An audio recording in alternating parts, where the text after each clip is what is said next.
بسم اللہ الرحمن الرحیم۔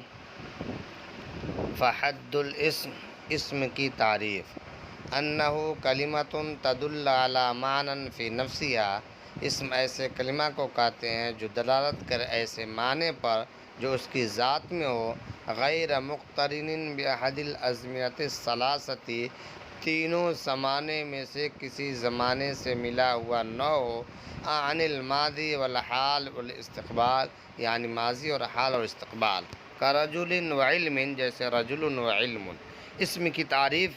مصنف علیہ الرحمہ بیان کر رہے ہیں کہ ایسا لفظ، اسم ایسے کلمے کو کہتے ہیں جو اپنی ذات کے معنی پہ دلالت کرے اور اس میں کوئی زمانہ نہ پایا جائے، ماضی حال مستقبل میں سے۔ اب اسم کی علامتیں بیان کر رہا ہے۔ ہر چیز کو پہچاننے کے لیے اس کی کچھ نشانیاں ہوتی ہیں، کچھ علامت ہوتی ہیں، تو اسم کی علامتیں بھی بیان کر رہے ہیں جو اس سے پہلے آپ نے اپنی کتابوں میں، نحو کی کسی کتاب میں پڑھ چکے ہوں گے۔ وعلامتہ، اور اس کی اسم کی علامت یہ ہے، ان یصح الاخبار عنہ وبہ، کہ اس کے ذریعے سے خبر دینا صحیح ہو اور اس کے ساتھ بھی خبر دینا صحیح ہو۔ ان یصح الاخبار، یہاں مصنف علیہ الرحمہ اخبار عنہ اور اخبار بھی کہنا چاہ رہے ہیں۔ اس کا مطلب یہ ہے کہ مصنف علیہ الرحمہ فرما رہے ہیں کہ مسند اور مسند الیہ کا ہونا، کا زید قائم، جیسے زید قائم، یعنی ایسا جملہ ہو جس کے اندر مسند اور مسند الیہ بننے کی صلاحیت ہے۔ آپ یہاں دیکھیں گے مثال میں مصنف علیہ الرحمہ فرماتے ہیں زید قائم، یعنی زید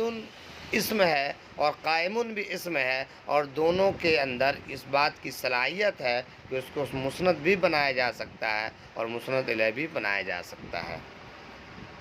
والاضافت، اور اضافت کا ہونا، کا غلامی زیدن، جیسے غلام زیدن۔ یہاں پر غلام کی اضافت زید کی طرف کی گئی ہے، تو اگر کسی اسم کی اضافت دوسرے اسم کی طرف کی جائے تو وہ بھی اسم کی علامت ہے، یعنی مضاف مضاف الیہ کا ہونا، یہ اسم کی علامت ہے۔ ودخول لام التعریف، اور لام تعریف کا داخل ہونا۔ یہاں پر اشکال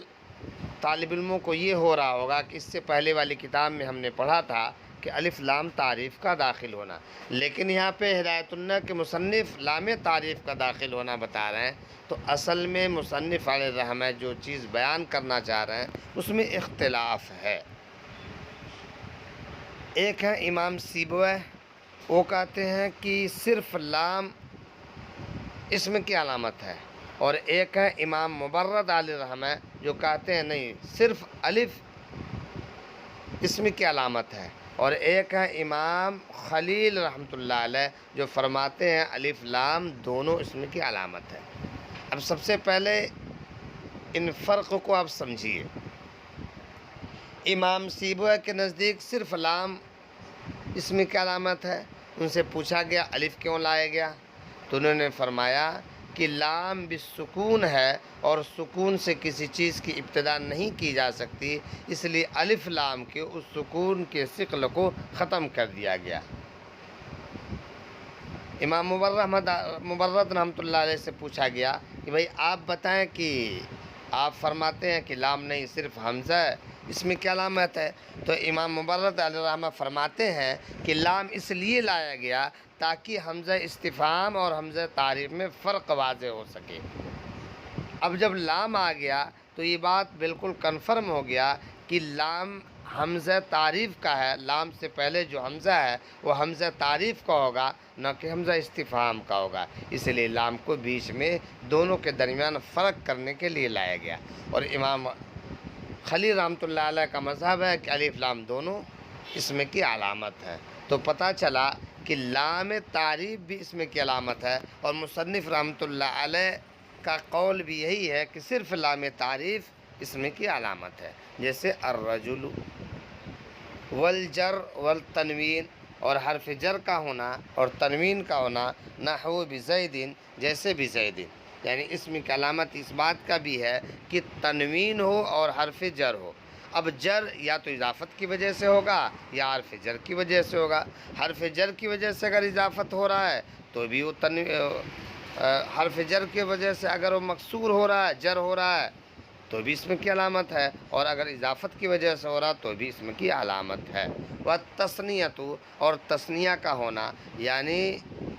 تثنیہ اور جمع کے جو صیغے آپ فعل میں دیکھ رہے ہوں گے وہ اصل میں تثنیہ اور جمع کے صیغے فعل کے نہیں ہیں۔ فعل کے جو صیغے تثنیہ اور جمع کہلاتے ہیں وہ فاعل کے اعتبار سے ہیں، اس سے پہلے کتابوں میں آپ نے پڑھا ہوگا، اس لیے تثنیہ اور جمع کا ہونا یہ اسم کی علامت ہے۔ والنعت، اور صفت کا ہونا، یعنی صفت کا ہونا بھی اسم کی علامت ہے، جیسے ولد صالح، نیک لڑکا، تو یہ نیک ہونا اسم کی علامت ہے، اس لیے کہ ولد صالح میں صالح صفت جو ہے وہ ولد کے لیے خاص ہو گئی۔ اسی طرح کتاب جید، عمدہ کتاب، تو جو عمدگی ہے، اچھائی بتائی جا رہی وہ کتاب کی بتائی جا رہی وہ کتاب اسم ہے، تو یہ صفت کا ہونا یعنی صفت موصوف کا بھی ہونا اسم کی علامت ہے۔ والتصغیر، اور تصغیر کا ہونا، جیسے رجل سے رجیل، عبد سے عبید، یہ تصغیر کے 3 علامت آتے ہیں، رجیل، فاعل، فاعلل، فاعلیل، یہ کسی چیز اسم کی چھوٹائی حقارت کو بیان کرتے ہیں، تو کسی چیز اسم کی چھوٹائی حقارت کے بیان کرنا یہ بھی اسم کی علامت ہے۔ والنداء، اور حرف ندا کا ہونا، یعنی حرف ندا کبھی بھی آئے گا وہ اسم پر ہی آئے گا، یعنی اسم کے ساتھ حرف ندا خاص ہے، حرف ندا کبھی فعل یا حرف کے ساتھ نہیں آتا ہے، اس لیے ندا اور منادا کا بھی ہونا یہ اسم کی علامت ہے۔ آگے مصنف علیہ الرحمہ فرماتے ہیں فَإِنَّ كُلَّ هَذِهِ مِنْ خَاصِ الْإِسْمِ، یہ سب کے سب اسم کے خاص سے ہیں، اور خاص سے اس کو کہتے ہیں جو اسی چیز میں پائے جائے، اس کے علاوہ میں نہ پائی جائے۔ اب آگے مصنف علیہ الرحمہ اوپر جو انہوں نے بیان کیا ان یصح الاخبار عنہ به، تو یہاں مصنف علیہ الرحمہ فرماتے ہیں معنی الاخبار عنہ، اور اخبار عنہ کا معنی یہ ہے ان یکون محکوما علیہ، کہ وہ محکوم علیہ ہو، یعنی مسند الیہ ہو، لکونہ فاعلا، تاکہ اس کو فاعل بنایا جا سکے، یا مفعول بنایا جا سکے، یا مبتدا بھی بنایا جا سکے۔ یہاں پہ مفعول سے مراد مفعول ما لم یسمى فاعلہ، اور مفعول بھی نہیں ہے بلکہ نائب فاعل ہے مراد ہے، یعنی ایسا اخبار عنہ ہو جس کے ذریعے جو فاعل بھی ہو سکتا ہے، یا مفعول بھی ہو سکتا ہے، مبتدا بھی ہو سکتا ہے، تو یہ تینوں صورتیں اگر ہوتی ہیں تو بھی اسم کی علامت ہے۔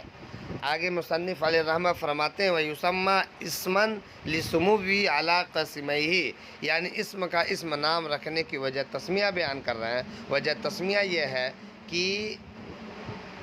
وَيُسَمَّى اسمًا، اور اس کا نام اسم رکھا جاتا ہے لِسُمُوِّهِ عَلَىٰ قِسْمَيْهِ، اس وجہ سے وہ اپنی دونوں قسموں پر مقدم ہے،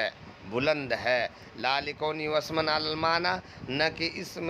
اسم کا نام اسم اس لیے رکھا جاتا ہے کہ وہ معنی پر علامت ہے۔ اب یہاں پر بھی اختلاف ہے، مصنف علیہ الرحمہ فرماتے ہیں کہ اسم کا نام اسم اس کے بلندی کی وجہ سے رکھا جاتا ہے۔ نحو کی میں 2 جماعتیں ہیں، ایک بصریین حضرات ہیں، کوفیین حضرات۔ بصری حضرات فرماتے ہیں کہ اسم اصل سمعن سے بنا ہے، اور سمعن کے معنی کیا آتے ہیں بلندی کے، آخر سواؤ کو حذف کر دیا اور شروع میں حمزہ مکسور لائے اور تو اسم ہو گیا جس کے معنی بلندی کے ہیں۔ اور کوفیین حضرات فرماتے ہیں کہ اسم اصل میں وسمن سے تھا، واؤ کو حذف کر کے حمزہ مکسور شروع میں لائے، اس لیے اسم ہو گیا، اور اسم کے معنی علامت کے ہیں۔ مصنف علیہ الرحمہ کا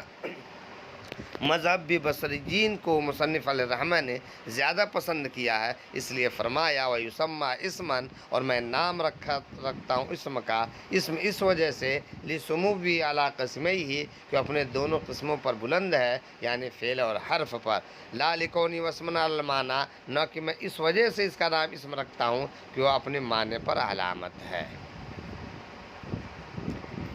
اب یہاں تک یہی سبق ہے، اگلے سبق فعل کی خاص سے بیان ہوں گے اور فعل کی تعریف بیان کی